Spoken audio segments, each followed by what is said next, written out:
Halo, selamat siang teman-teman Mitra Wacana, sahabat volunteer corner semua.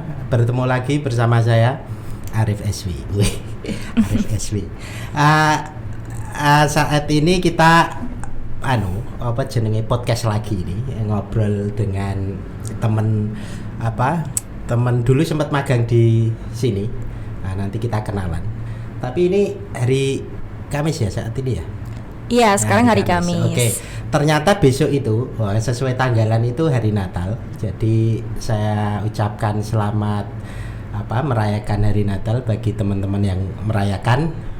Mungkin sekalian liburan, tapi liburan nggak boleh keluar-keluar ya katanya. Iya nih. Oke, saat ini saya bersama Mbak Ewinda, bener nggak? Iya, Ewinda. Bersama Mbak Ewinda. Nama lengkapnya siapa, Mbak? Ewinda Adlina Hasyifa. Oke. Iya. Panggilannya Mbak Ewinda. Iya, Ewinda. Oke. Mbak Ewinda ini dulu sempat magang di Mitra Wacana, udah setahun yang lalu ya, kira-kira. Setahun. Iya, setahun yang lalu. Ya, pas sebelum Covid, Iya. Covid. Nah, Mbak Ewinda ini lulusan mana? UNY. Sosiologi iya. ya? Iya, pendidikan sosiologi. Pendidikan sosiologi. Iya. Oke. Jadi Mbak Ewinda ini tertarik pada dulunya cerita seneng riset gitu loh. Nah, sekarang dia bergabung di lembaga yang seneng riset juga. Seneng riset juga gitu. Iya. Oke, Mbak Ewinda mungkin bisa perkenalan dulu. Asalnya itu dari mana ini? Saya dari Jogja. Asalnya dari Jogja. Iya, tapi dari katanya Jogja. dulu katanya dari Kudus. Iya, orang tua saya aslinya Kudus. Aslinya Kudus. Jadi kalau kita lebaran atau ya misal sekedar silaturahmi gitu, mudiknya ke Kudus pastinya. Karena Kudus. iya, kalau tinggal di Jogja, tapi orang tua saya kan aslinya di Kudus dan saya juga dulu kan di Kudus, ya kan? Oh, sempat di Kudus. Iya, masih bolak-balik tuh kan. Jadi saya sekarang tinggalnya di Jogja. Jadi asli Jogja gitu kan. Sama, saya juga asli Jogja. Kalau ditanya mana Gunung Kidul, orang wilayah Jogja itu ya wilayah kota sekitar gitu. Mana Gunung Kidul lah, Jogja pinggiran. Oke, Mbak Ewinda, ini udah lama ya nggak berkunjung ke Mitra Wacana ya kayaknya? Iya nih, padahal pengen banget loh setelah datang. Awal Covid itu sampai sini ya, sampai hari ini ya, ini pertama kali ya? Iya, pertama kali. Terakhir itu dulu bulan apa ya? Terakhir itu bulan Desember ya? Atau Januari?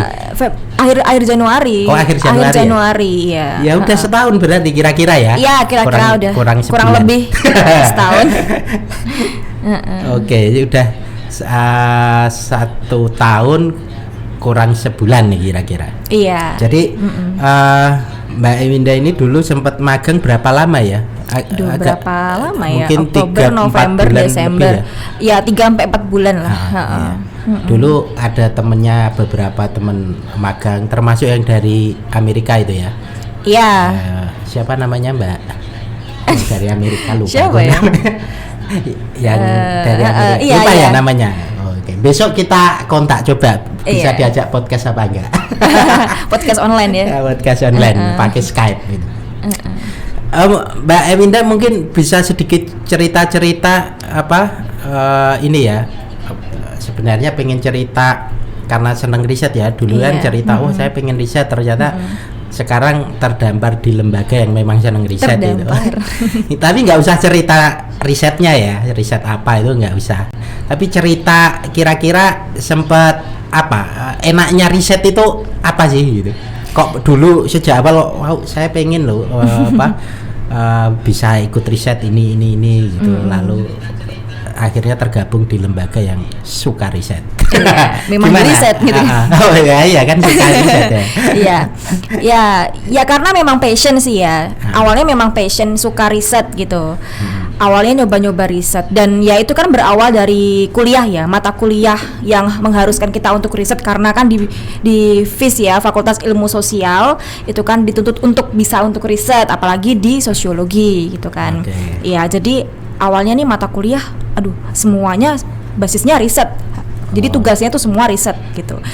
Tapi aku pikir-pikir, kalau hanya sekedar tugas itu kan kayak kurang dalam gitu loh, hanya sebatas kewajiban untuk mengerjakan tugas aku harus riset. Cuma kan kita di sini pengen menggali lebih dalam dengan metode-metode yang tepat gitu. Jadi aku berinisiatif untuk aku riset sendiri nih. Bahkan aku sempat untuk mengajukan international conference gitu bareng teman-teman gitu. Jadi kita mengajukan riset dan kita ikut di beberapa kayak kompetisi gitu. Itu kan lebih dalam ya risetnya daripada mata kuliah gitu. Jadi tindak lanjut dari mata kuliah, dari tugas mata kuliah gitu. Nah, kok seru nih gitu kan, seru, dan kita mengenal kayak tahu banyak hal yang kita tadinya nggak tahu, jadi tahu oh ternyata seperti ini yang di lapangan gitu. Dan kita lebih mendalami, kita lebih kayak mengimplementasikan teori-teori yang ada di bangku kuliah gitu.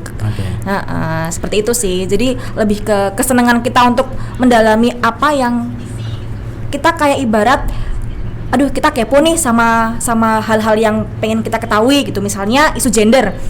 Kita pengen nih tahu apa sih isu-isu gender yang ada di lapangan, yang ada di misal katakanlah di Kulon Progo. Kita pengen nih tahu di Kulon Progo itu fenomena dan dinamika gendernya seperti apa gitu. Oh ternyata di sana itu ada yang namanya human trafficking, woman trafficking kayak gitu. Oh jadi kita tahu yang tadinya kita nggak tahu jadi tahu gitu kan. Dan yang pasti kita juga bangga dong kalau misalnya kita itu bukan hanya sekedar tahu untuk diri kita sendiri, tapi kita tahu untuk orang lain juga yang dipublikasikan di jurnal, artikel gitu. Jadi kita sama-sama senang aja, kita berbagi pengetahuan kan, kita memproduksi pengetahuan, juga kita mengajak masyarakat itu juga untuk ayolah kita konsumsi pengetahuan. Ini loh aku punya riset, kita sama-sama. Nanti kalau misalnya dari masyarakat ataupun dari katakanlah dari orang yang membaca itu ingin diskusi, ya kita tindak lanjuti di diskusi gitu. Jadi kita sama-sama mengembangkan dialektika gitu kan. Itu dulu sebelum kuliah waktu SMA itu juga sudah punya ketertarikan soal riset itu belum sampai milih milih jurusan untuk kuliah itu wah ini saya pilih sosiologi misalkan atau dulu ada pilihan lain yang juga kaitannya juga ini besok saya pengen ke yang riset atau gimana sebelumnya pilihan-pilihan itu juga sudah mulai ada bayangan saya pengen yang nantinya ada risetnya atau gimana? Udah belum dulu? Udah sih. Sebenarnya dulu tuh aku paling suka yang namanya diskusi. Waktu SMA tuh diskusi. Dulu apa jurusannya? IPS apa IPA? IPS. Nah, dulu awalnya itu masuk IPA, cuman aku pengen pindah gitu kan, pengen pindah ke IPS gitu. Dia langsung pindah ke IPS gitu karena aku lebih suka kayak berdiskusi. Aku awalnya suka diskusi banget, dan itu aku nggak mau saat diskusi itu nggak mau asal ngomong. Jadi kayaknya menarik nih kalau aku riset dan aku mendalami. Jadi aku nggak mau asal ngomong dengan perspektifku sendiri atau ya pemikiranku sendiri, tapi aku pengen lihatnya based on field, berbasis pada lapangan gitu. Jadi data, aku pengen data gitu. Jadi aku punya betengan nih, ternyata di lapangan seperti ini loh, presentasinya seperti ini gitu. Nah, aku tertarik untuk melakukan riset. Jadi aku kalau SMA itu kan belum ada fasilitas untuk riset gitu ya, atau ya paling adalah karya ilmiah gitu ada. Cuman aku nggak tertarik di situ karena aku nggak pengen risetnya itu terikat gitu. Yang kayak aku harus mengerjakan ini karena aku ikut kayak organisasi karya ilmiah remaja gitu. Cuman aku nggak pengen, aku pengen yang bebas aja kayak freelance riset gitu. Jadi aku kayak membuat mini riset, aku nulis di blog gitu. Gitu sih. Jadi aku lebih suka menulis di blog dan sekedar untuk berdiskusi. Ya gitu masih sih. Gitu nulis di blog sampai sekarang? Masih. Aku nulis di platform gitu, di beberapa platform. Lalu juga di lembaga saya kan juga ya memfasilitasi untuk tulisan-tulisan itu gitu. Jadi saya sekarang lebih mengembangkan untuk penulisan tuh lebih masif lah gitu. Jenis tulisannya lebih banyak yang serius-serius atau enggak juga yang sih. Enggak juga. Kayak feature gitu, kayak ngepop gitu, dan ada juga ya yang ya ilmiah juga ada lah ya. Jadi nggak selalu serius, tergantung kita mau nulis apa dulu kan. Kita mau nulis apa, misalnya feature pop gitu, atau sekedar ya entertain gitu, atau yang memang hasil riset, jurnal atau artikel gitu sih. Tapi di waktu kuliah itu kayak UNJ itu ada semacam UKM-nya yang untuk riset atau apa itu ada nggak tuh? Ada, pastinya ada lah. Ada. Tapi sempat gabung nggak? Enggak. Enggak. Enggak. Kalau saya itu dulu tuh ini saya itu kan ikut HIMA. Himpunan Mahasiswa Pendidikan Sosiologi UNY. Oke. Itu kayak BEM-nya atau lembaga jurusan atau jurusan. Iya, okay. Lembaga jurusan. Saya lebih senang ke jurusan aja karena kita bisa bisa benar-benar yang langsung implementasi ke jurusan aja gitu. Okay. Dan aku ikut HIMA, Himpunan Mahasiswa, dan itu ada divisi namanya Litbang atau penelitian, divisi penelitian, tapi aku nggak ikut karena aku kayak ingin untuk di divisi yang itu. Kalau penelitian kan aku udah concern ya, tapi aku pengen yang lain nih. Jadi aku bukan hanya concern di penelitian, dan aku akhirnya masuk di divisi HMKM. Namanya HMKM itu Hubungan Masyarakat dan Kesejahteraan Mahasiswa. Okay. Jadi kita membuat proyeknya di lapangan, membuat pemberdayaan lah, pemberdayaan masyarakat, dan istilahnya kayak humasnya organisasi jurusan. Jadi kita lebih banyak implementasi proyek-proyek yang memang itu kayak sosiologi mengajar, terus ada baksos kayak gitu. Jadi aku pikir aku lebih senang di situ karena dengan aku proyek yang implement seperti itu, aku juga bisa loh kayak dikit-dikit riset gitu. Dan itu maksudnya biasanya tim ya, banyak orang tim sering diskusi, sering ngobrol, metodologinya gimana gitu. Kalau penelitian itu mereka walaupun memang mereka lebih fokusnya di penelitian dan semacam diskusi gitu. Cuman kalau di HMKM ini mereka lebih ke masyarakatnya, lebih ke proyek pemberdayaannya. Kan ada bagian riset dan pemberdayaan. Nah, kita pemberdayaan. Nah, aku kenapa ngambil di situ? Karena dengan aku membuat proyek pemberdayaan, di situ aku bisa ngelakuin kayak mini riset gitu. Okay.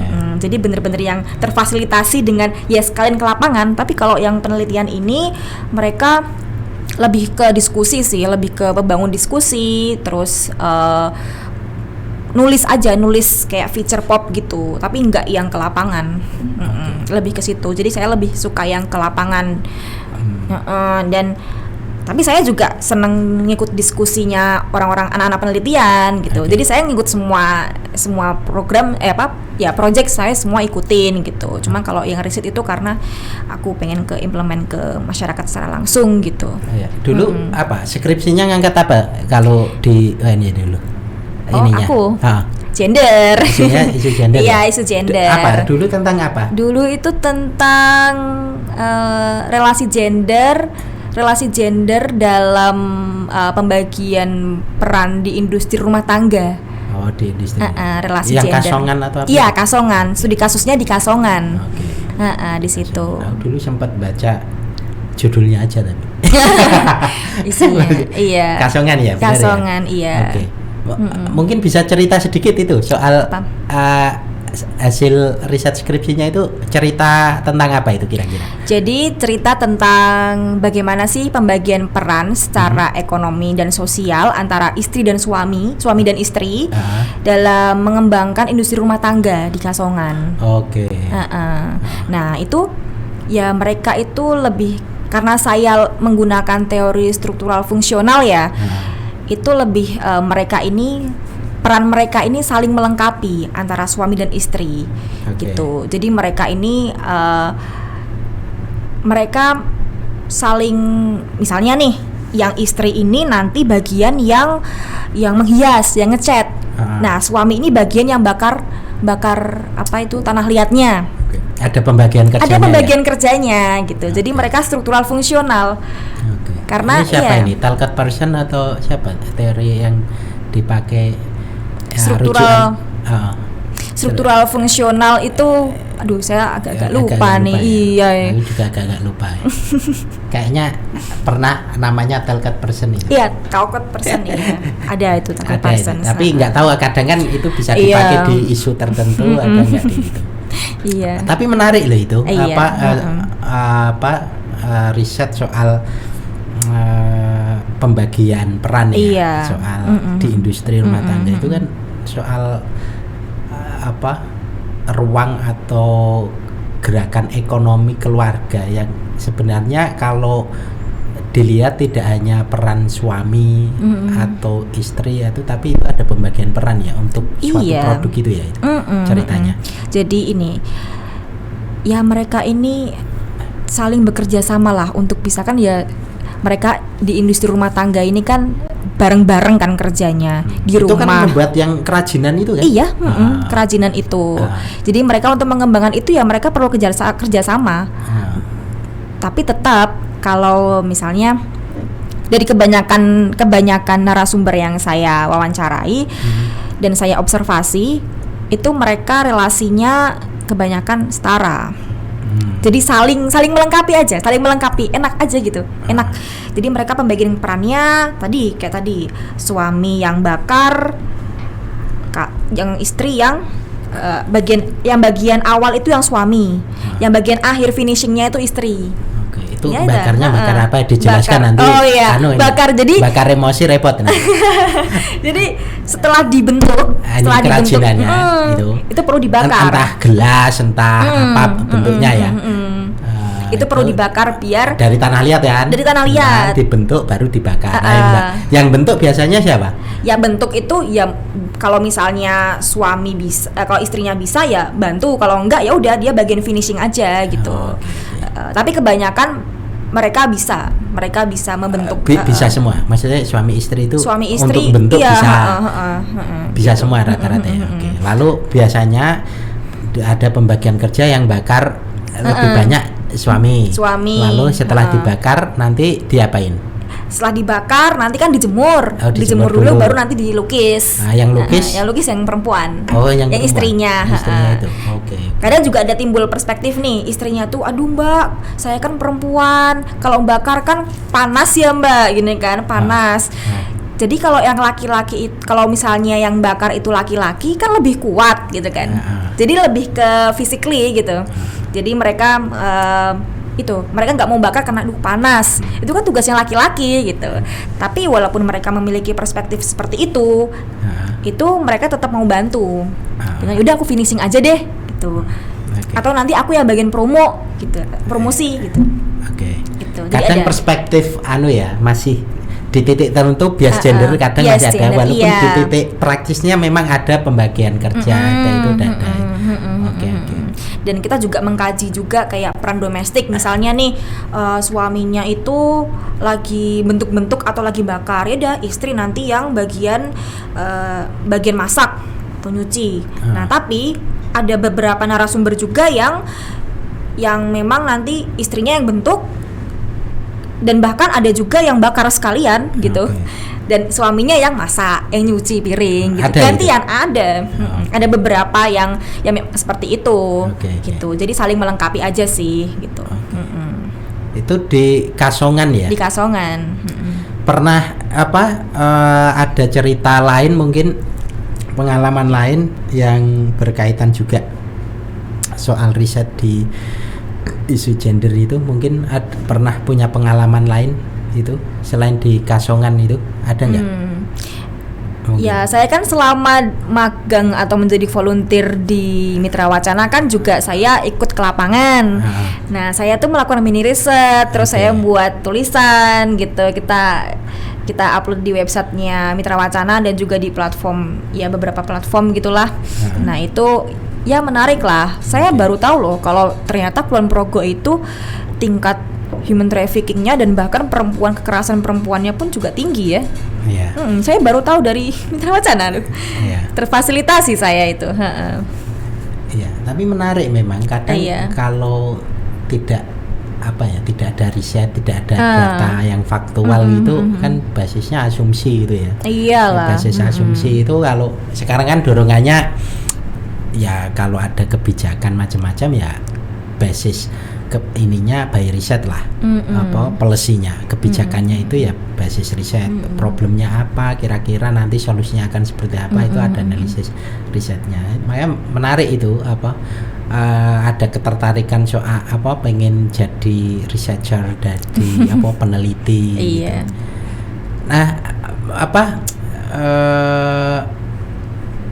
peneliti perempuan itu kan maksudnya sebenarnya udah banyak itu. Pernah ketemu atau sharing-sharing dengan beberapa peneliti lainnya yang perempuan itu, biasanya terkait sharing pengalaman mereka soal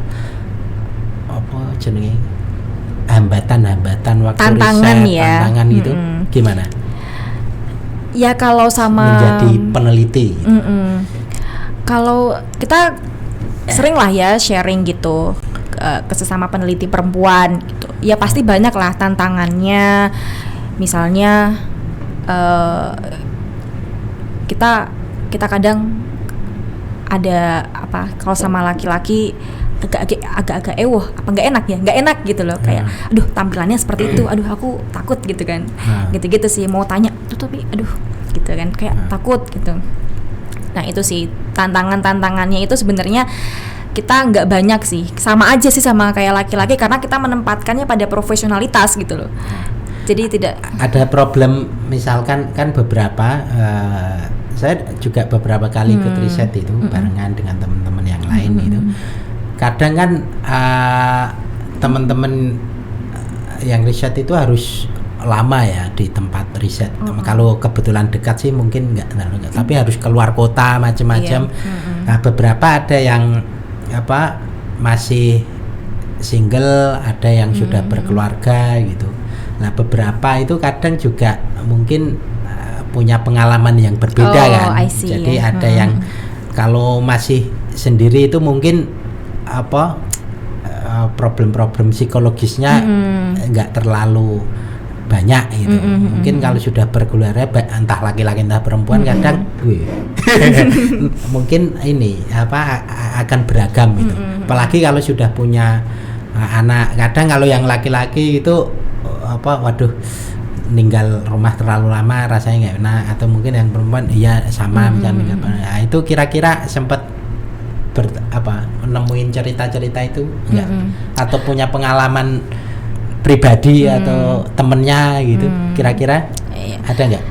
Ada sih yang menarik, teman saya teman saya itu riset di luar Jawa, di NTT, perempuan. Nah dia itu masih masih proses perceraian gitu. Jadi dia sudah menikah tapi proses perceraian. Nah di saat dia riset di NTT, dia itu cerita kalau dia itu ditembung. Ditembung itu bahasa Indonesianya apa? Dilamar, disukai lah, baru disukai dan mau dinikahi.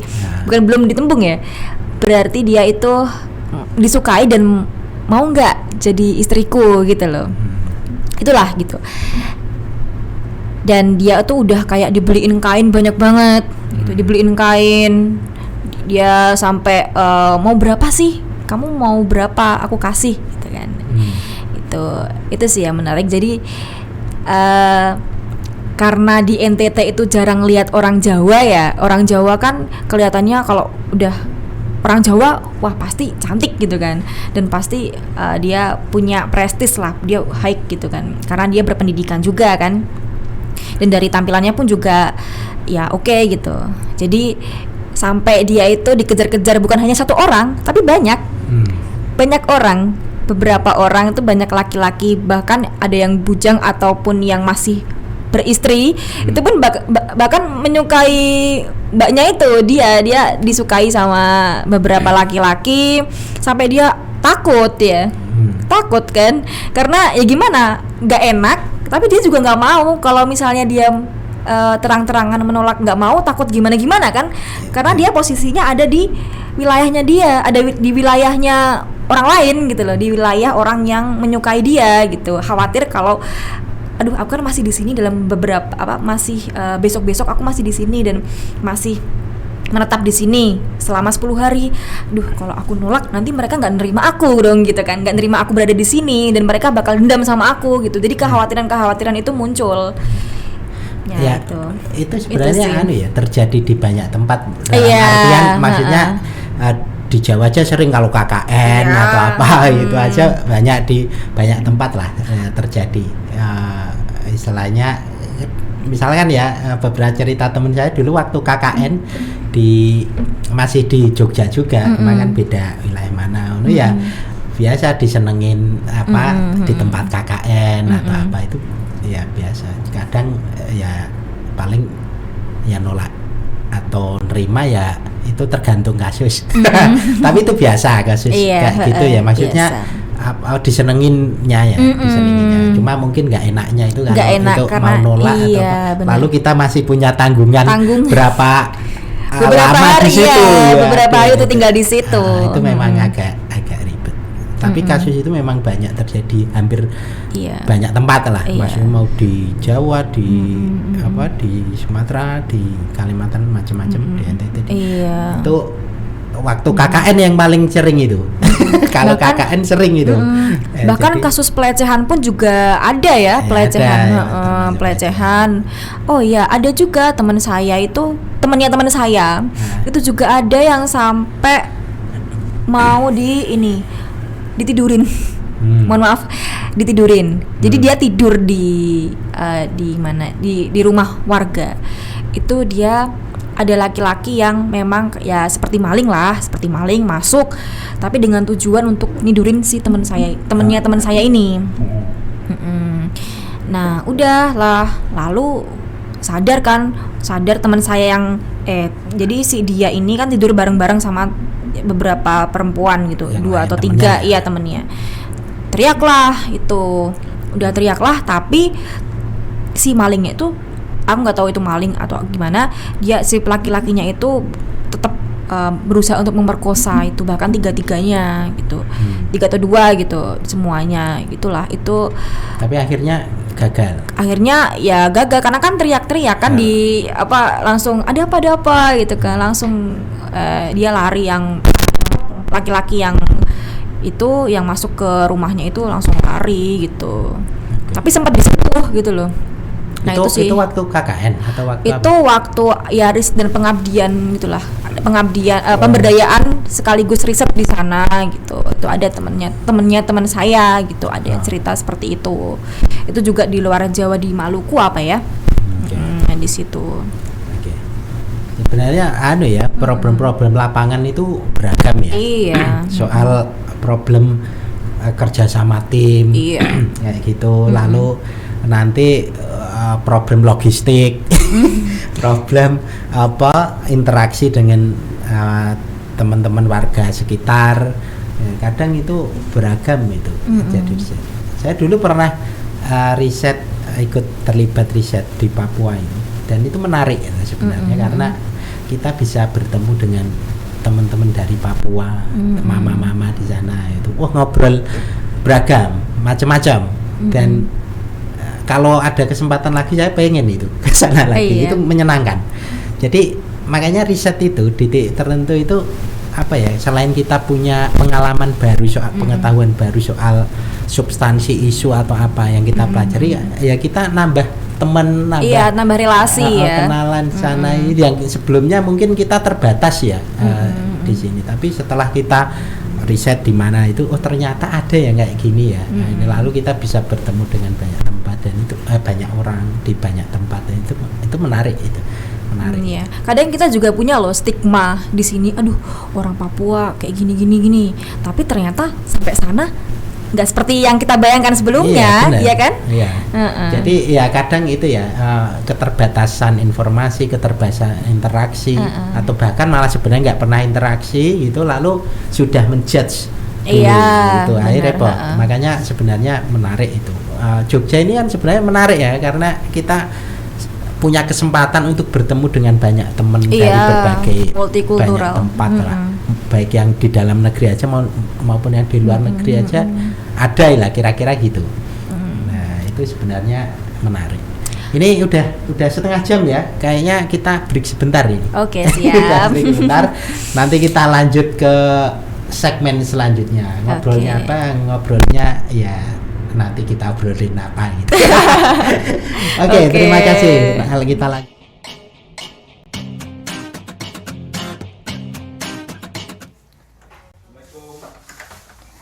Waalaikumsalam. Ono apa ya Mas? Kok rame-rame ngene iki? Oh ya Allah, aku lali. Assalamualaikum warahmatullahi wabarakatuh. Selamat pagi pemirsa. Kali ini saya akan memberikan tips dan trik buat kalian cara menjaga kesehatan mental di saat pandemi COVID-19 ini. Seiyo mas, aku tak nganggo sepatu dulu.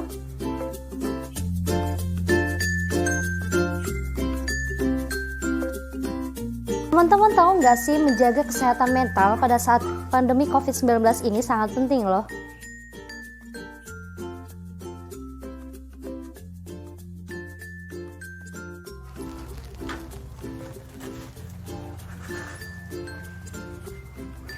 Ada beberapa hal yang dapat menyebabkan gangguan kesehatan mental, seperti rasa ketakutan atau rasa cemas kita akan adanya wabah, dan rasa jenuh saat karantina, kemudian banyaknya informasi yang simpang siur dan belum tentu jelas dan faktanya.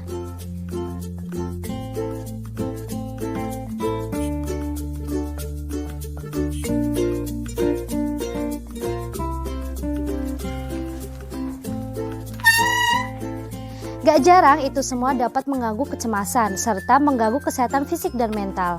Nah, apa aja sih langkah-langkah yang harus dilakukan untuk mengatasi kesehatan mental pada saat COVID-19 ini? Yuk ikutin terus!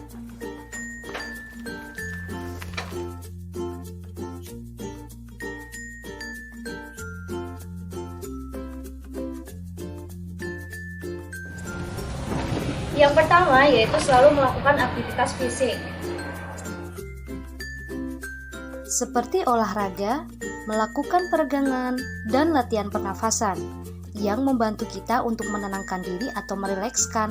Dan jangan lupa berjemur di bawah sinar matahari ya, untuk meningkatkan imun tubuh kita.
Nah, buat teman-teman, tips yang kedua yaitu selalu mengonsumsi dan memperbanyak makanan yang bergizi.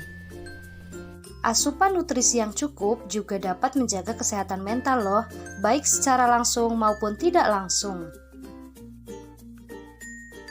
Nah, tips yang ketiga, kalian selalu menggunakan waktu luang untuk kegiatan yang bermanfaat, seperti membaca buku.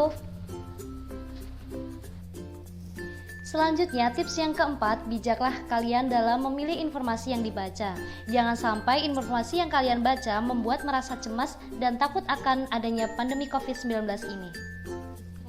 Atur waktu kamu untuk menonton film, membaca, dan mendengarkan berita mengenai pandemi COVID-19.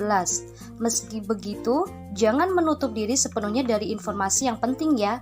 Dan jangan lupa, dapatkan informasi mengenai pandemi dari sumber yang terpercaya. Iya Bu, Assalamualaikum. Sehat-sehat selalu ya. Nah, tips yang terakhir yaitu selalu menjaga komunikasi dengan keluarga maupun kerabat dekat. Berikut tips dari saya untuk teman-teman selalu jaga kesehatan dimanapun dan kapanpun. Terima kasih, see you. Wassalamualaikum warahmatullahi wabarakatuh.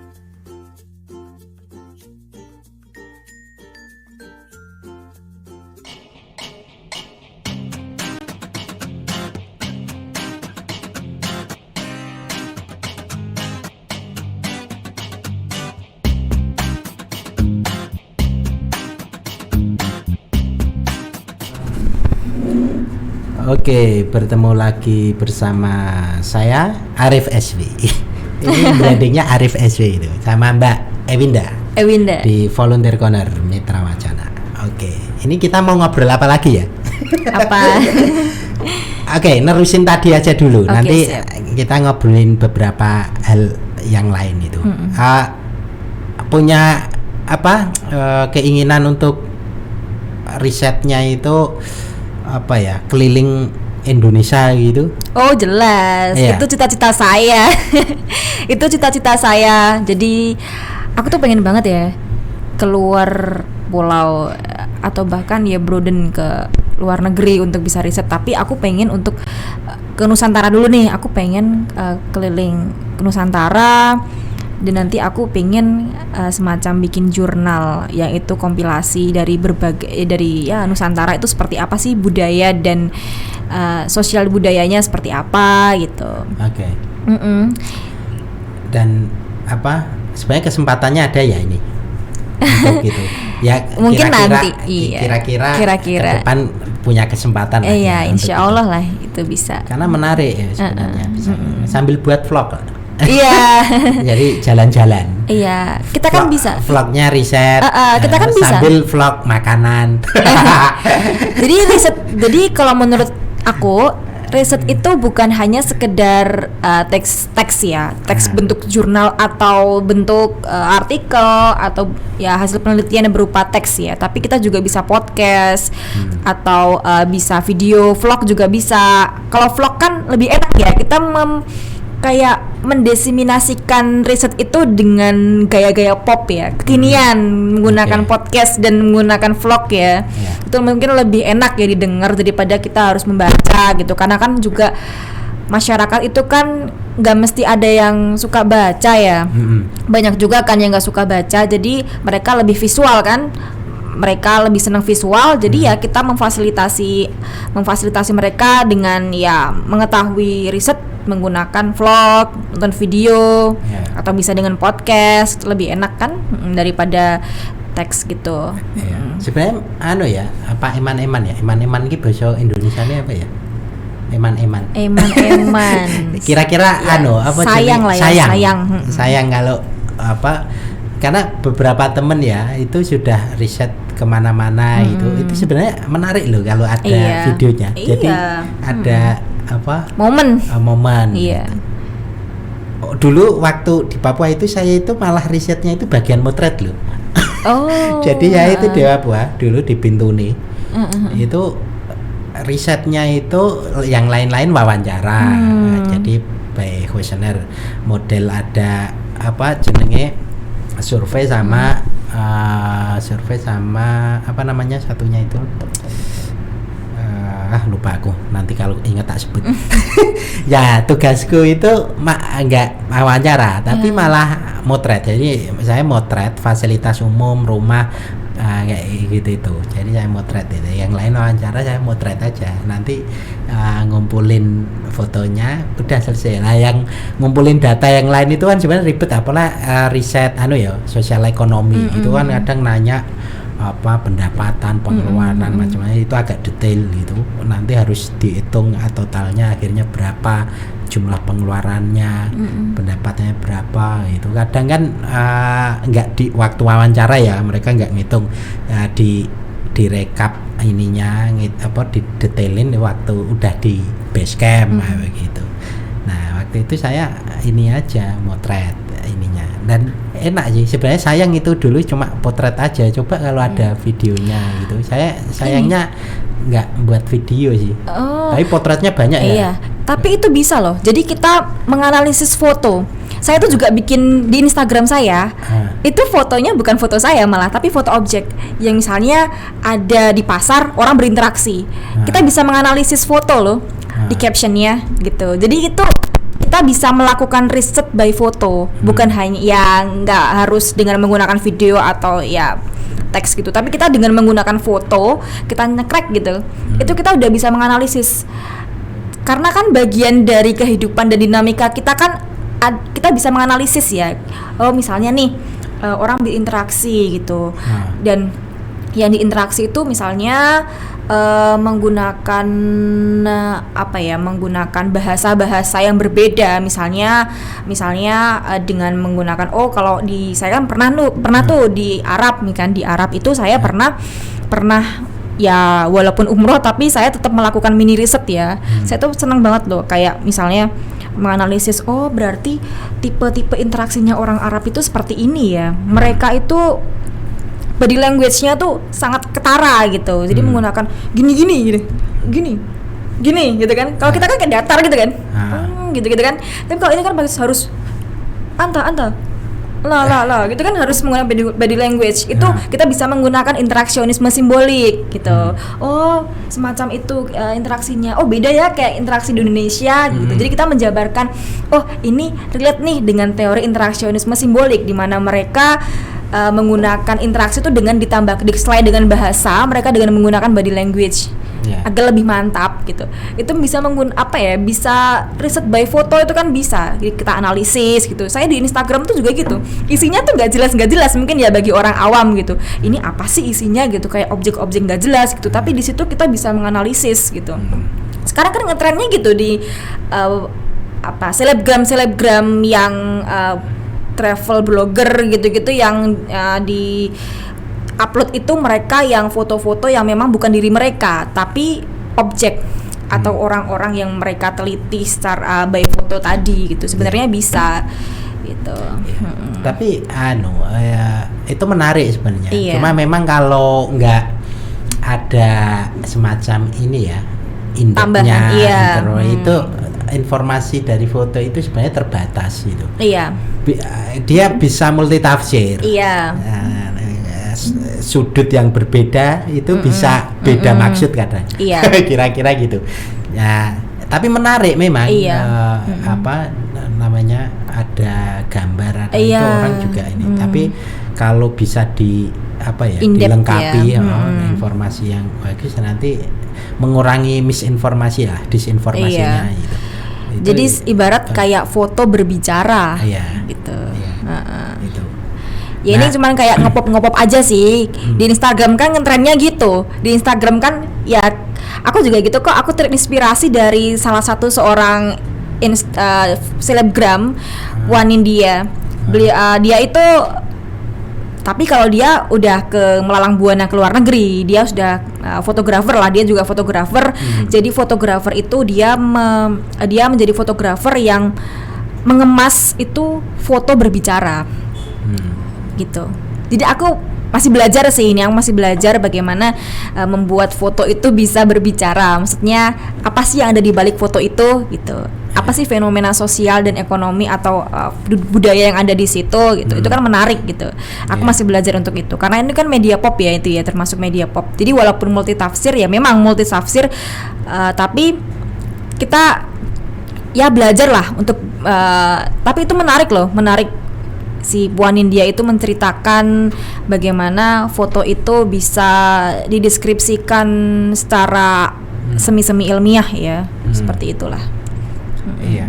Kadang kalau kita ngambil gambar ya atau ngambil video gitu, kalau di ruang-ruang publik, maksudnya pas event atau apa itu kita enak ya ngambilnya. Itu nggak perlu izin gitu. Tapi kalau di ruang-ruang yang terbatas itu kadang kan memang kita harus perlu izin dulu. Situasi-situasi tertentu itu kadang kehilangan momen atau apa.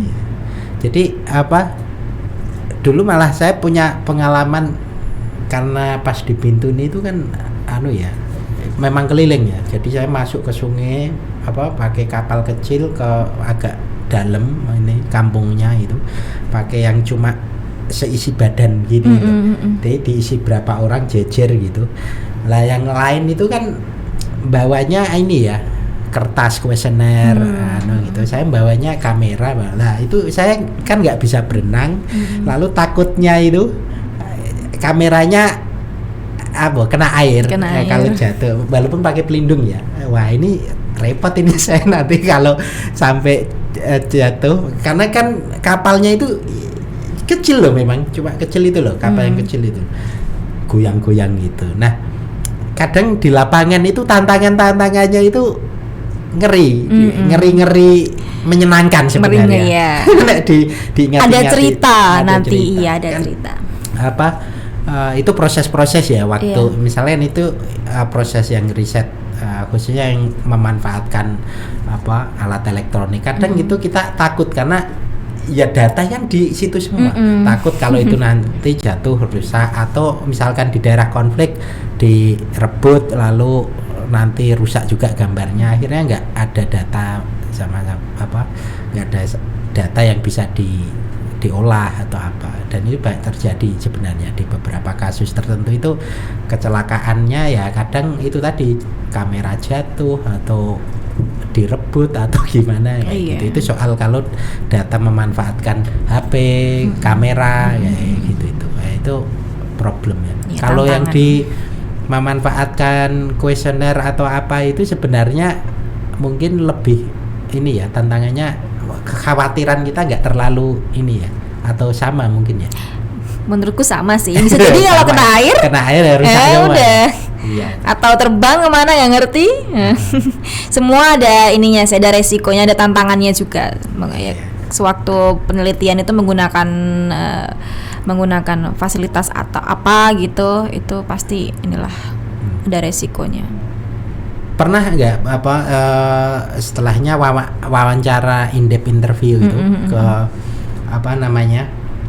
responden gitu lalu ada yang pengennya in-depth interview ya kadang ada yang sebelum kita mau datang aja udah saya nggak bisa udah ditolak halus gitu ada mungkin ditolak kasar ada yang mungkin waktu wawancara baru tengah-tengah baru asik-asik gitu dapat telepon atau apa masih nggak bisa kapan lagi gitu ada nggak maksudnya problem-problem teknis yang kadang itu muncul itu iya pastinya ada lah sering itu lah itu itu aduh saya tuh kayak aku pernah ditolak ya itu pas skripsi pas di skripsi karena kan kalau pas skripsi kan ibarat uang skripsian ngono golek liyane wae lah kono jadi mereka narasumber yang mau kita wawancara itu terkesan ya meremehkan lah juga dan pas itu aku kan dibantu sama teman itu untuk mewawancarai karena kita di situ kan random ya karena kan itu kan di industri rumah tangga itu kan jejer dan itu random kita mau yang mana gitu kan dan itu yang ada beberapa narasumber yang memang menolak gitu sudah nembusin aduh saya boleh saya wawancara sebentar minta waktunya sebentar untuk kami dari UNY sedang menyusun skripsi seperti itu skripsian ya mbak aduh mohon maaf ya mbak kita lagi sibuk gitu kita lagi sibuk nih gitu yang lainnya aja ya mbak gitu tapi kadang di hati tuh rasanya kayak cekit gitu kan tapi memang baru sibuk beneran ya ada yang baru sibuk beneran ada yang memang ya alasan males gitulah ya kelihatan kan ya kita dari gerak-geriknya duh nggak usah ya mbak ini gitu ya udah ya kita kan gimana terserah narasumbernya kan ya respondennya responden kan beragam ya saya pernah loh sampai disuruh makan itu gara-gara lama jadi wawancara itu dulu waktu di Tangerang saya sempat ikut riset waktu di Tangerang soal migrasi lalu wawancara sama orang dari Lamongan yang kerja di sana orang yang kerja di sana awalnya kerja buruh bangunan itu lalu istilahnya berkeluarga ya nggak cukup lah intinya lalu sama teman-teman inisiatif dia mbok kamu buka warung lesehan Lamongan aja buka lah dia di sana sekarang itu dia itu waktu saya wawancara termasuk orang yang paling kaya di situ jadi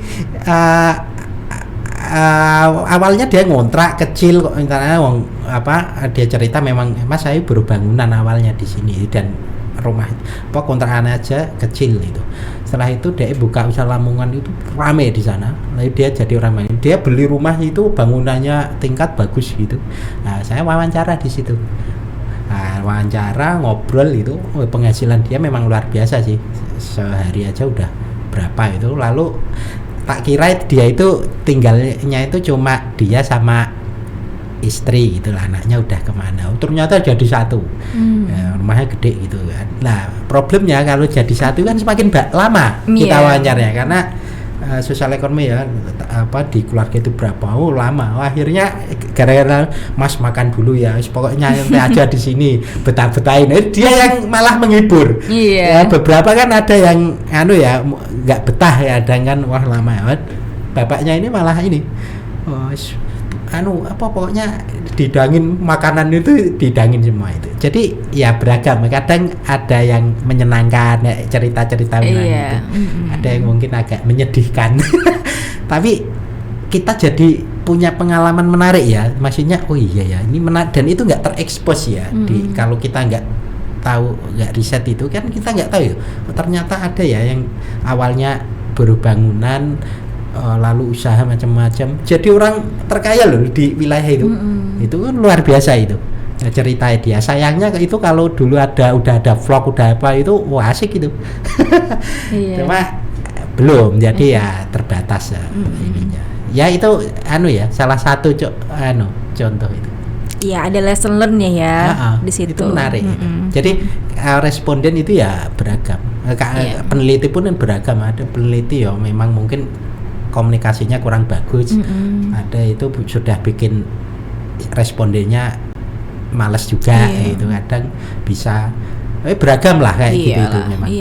Tapi menarik memang, dunia riset itu di titik tertentu menarik, wis jalan-jalan dapat pengetahuan ya, kira-kira gitu. Dan kalau misal kita keluar kota atau keluar pulau, keluar negeri gitu, bukan hanya sekedar berkunjung untuk wisata, tapi kita juga membawa pengetahuan gitu kan, lebih ada prestis gitu loh. Kita punya kita semakin ibaratnya semakin pinter lah ya, karena kita membawa pengalaman dan membawa cerita, membawa pengetahuan baru gitu kan. Bukan hanya sekedar aku kemarin kesini loh, enggak, tapi kita ternyata budaya di sini seperti ini loh, budayanya unik. Ternyata mereka itu ada budaya misalnya kayak lompat batu di Nias gitu-gitu. Keren dia, kenapa sih mereka bisa kenapa di era modern seperti ini ya, bahkan postmodern ya sekarang ya, itu mereka masih bertahan tuh seperti apa sih mereka. Nah itu loh, kita punya ya ada prestis lah untuk bisa dibawa pulang gitu kan. Sebenarnya kalau memungkinkan, sebenarnya teman-teman yang masih punya ruang melakukan riset itu sebenarnya buat video vlog macam-macam itu malah menarik ya.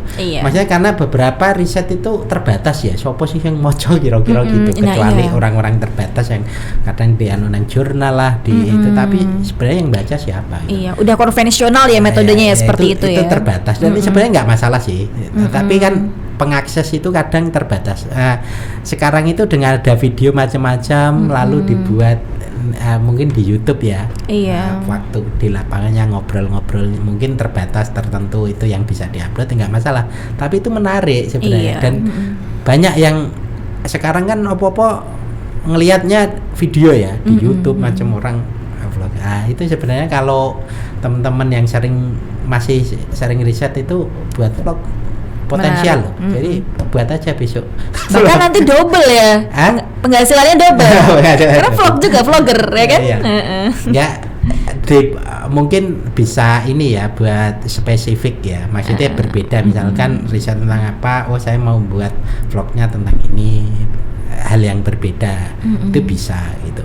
Kalau soal substansi risetnya ya ngobrol dulu dengan lembaga yang melakukan riset. Tapi kan kesananya bisa dia riset sendiri. yang mini riset lah, tapi model video misal risetnya soal proyeknya tentang kebudayaan atau itu mungkin belum begitu in-depth mendalam soal isu gender misalkan. Kadang bisa riset sendiri, wawancara lalu tapi di video asik gitu, yang mengakses banyak, tapi ya izin dulu sih. Maksudnya kalau kita wawancara atau itu Bu, itu nanti atau Pak ini nanti kita upload di YouTube boleh apa enggak? Boleh ya. Kalau enggak itu ya udah suaranya aja ya, nanti ininya dilamora ya. Tapi menarik loh itu. Iya, memang sebenarnya. menarik. Iya. Maksudnya Ngepop ya, lebih model ngepop. orang bisa ngakses. Siapa sih sekarang yang yang baca riset ya, kecuali memang orang akademisi, lalu orang-orang yang memang data itu dibutuhkan untuk kebijakan macam-macam gitu. Iya. Secara umum orang mungkin terbatas, kecuali memang buku pop ya, buku-buku populer. Iya. Beberapa mungkin orang baca, tapi itu pun juga terbatas. Beberapa dulu dibuat model kayak cerita ya, entah novel, entah apa itu. Beberapa bisa lah. Sebenarnya kan pendekatannya aja yang beda, tapi substansinya masuk di situ. Nah, vlog atau apa ya bisa, itu menarik. Jadi semacam kita itu riset yang dikemas dalam nuansa entertain, hiburan, iya. lebih ngepop kan, lebih kekinian ya, karena menurut aku ya sekarang zaman-zaman milenial ini ya orang lebih ke visual ya jatuhnya ya, apalagi vlog dan vlogger itu kan lebih profesi yang sekarang digemari kan. Iya. Cuma itu bedanya bisa jadi ya, mestinya loh ya, keunggulannya kalau peneliti itu dia punya basis penelitian, dia punya kode etik. Iya. Dia punya kepekaan. Oh, kalau misalkan ini tak upload nguploadnya tanpa pertimbangan ininya, oh ini malah bikin rusuh, repot. Atau itu perlu ini kata ini kok kayaknya nggak pas atau apa. Nah, itu harus sudah dipikirkan itu. Kadang kan vlogger penting ini ya, beberapa itu nggak keedit ininya, maksudnya pokoknya waton-watonan penting penontonnya banyak, nanti kalau penontonnya banyak ya itu lebih menguntungkan dia itu. Tapi kira-kira substansi dia atau kata-kata yang ada di situ itu menimbulkan ekses negatif enggak? Kira-kira itu mestinya dipikirkan. Kalau enggak ya repot juga itu.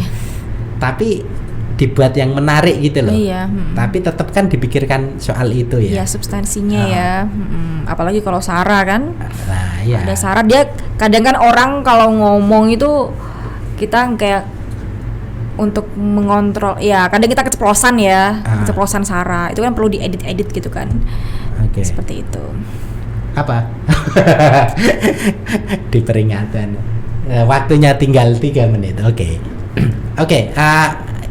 Ini berarti kita sudah mendekati 1 jam. Nggak kerasa ya? Nggak kerasa. Kalau Mas Robi udah kasih tanda itu berarti udah hampir 1 jam. Nah, kira-kira punya rencana apa ke depan? Sekolah lagi atau apa gitu? Biar apa ya? Istilahnya sekarang ini beberapa untuk menjadi periset yang profesional atau apa, kita tuntutannya juga dia minimal harus S2 atau apa kayak gitu kan, sebagai leader riset periset atau apa itu. Iyalah, itu pasti. Kalau ya harapannya aku pengen untuk melanjutkan S2 bahkan S3 untuk bisa menambah teori, bahkan untuk menambah wawasan. Itu kan perlu ya untuk jenjang karir, apalagi akademisi kan, di lingkup akademisi menjadi peneliti itu perlu untuk melanjutkan jenjang pendidikan. S2 ya, insya Allah ya rencana ke depan gitu, insya Allah S2 gitu. Gitu sih. Iyalah, kan masih ini ya, masih masuknya peneliti muda, masih awal. Jadi, masih banyak waktu kira-kira. Iya, kita nikmatin dulu lah. Yang sekarang itu kita nikmatin dulu, kita banyakin ke lapangan juga, banyakin pengalaman. Sembari nanti kalau udah kira-kira udah tepat untuk S2, lanjut S2 waktunya yang tepat. Kita cari waktu yang tepat juga kan.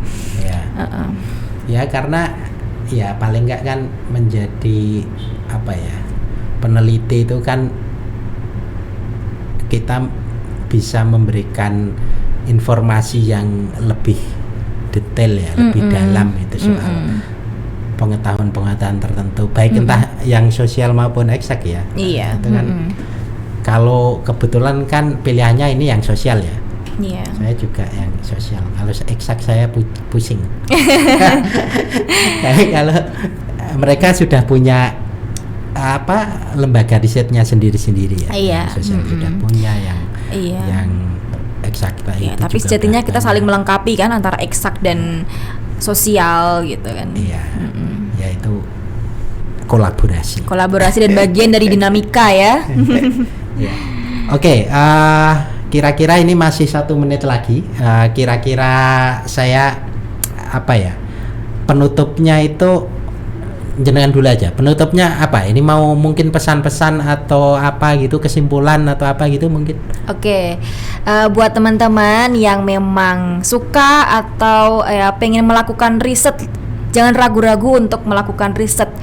Dari hal kecil dulu aja. Kalian mengamati dan mencoba untuk menulis gitu. Itu yang paling penting sih, menulis. Jadi mengamati dan hasil dari pengamatan kalian itu bisa ditulis. Udah sebisanya aja gitu. Namanya juga latihan kan ya. Jangan ragu, jangan takut untuk bisa melakukan apa yang kalian inginkan, apa yang kalian yang passion di kalian, yang pengen riset misal. Ya udah, lakukan aja gitu, jangan ragu. Aduh, takut kalau metodenya ini salah, udah nggak usah takut. Asal kita mau bergerak itu nanti kan pelan-pelan belajar kan gitu. Jadi jangan ragu, jangan takut untuk melakukan riset, jangan takut salah. Yang penting kita coba dulu ya sambil belajar gitu, proses seperti itu sih. Katanya sebenarnya di sekolah-sekolah alternatif yang anak-anak kecil itu sekolah-sekolah itu malah ini mereka sudah di setting gini loh, belajar itu memang riset, memang kamu harus meneliti sesuatu yang kamu tertarik, mendalami, metodenya gini-gini itu sejak kecil udah dikenalin malah metode itu. Lalu mereka diskusi Nah itu sebenarnya nanti jadi, tapi nggak tahu ya soal sekolah-sekolah negeri atau apa itu udah belum. Tapi saya lihat beberapa sekolah alternatif itu mereka pendekatannya seperti itu dan itu jadi menarik. Dan itu sekarang sudah dipakai. Jadi kalau di dunia pendidikan itu guru itu sudah semacam menerapkan yang namanya C1, C2 sampai C6. Jadi yang diterapkan oleh guru sekarang ini C5 dan C6, menganalisis, mengamati. Gitu. Menganalisis dan mengamati. Jadi mereka itu jangan hanya tekstual dari buku. Cuma kita harus memang terjun ke lapangan gitu. Itu di harus menganalisis. Ya? Iya, misalnya di SD, SMP gitu. Di SMA atau di mana itu? Iya, itu sudah mulai diterapkan gitu. Jadi misalnya nih, guru menayangkan sebuah film. Jadi kita itu harus bisa mengamati apa inti dari film itu dan permasalahan apa yang ada di film itu. Misalnya film yang bertemakan budaya multikultural. Nah, apa lesson learn atau tantangan yang dihadapi di film tersebut gitu.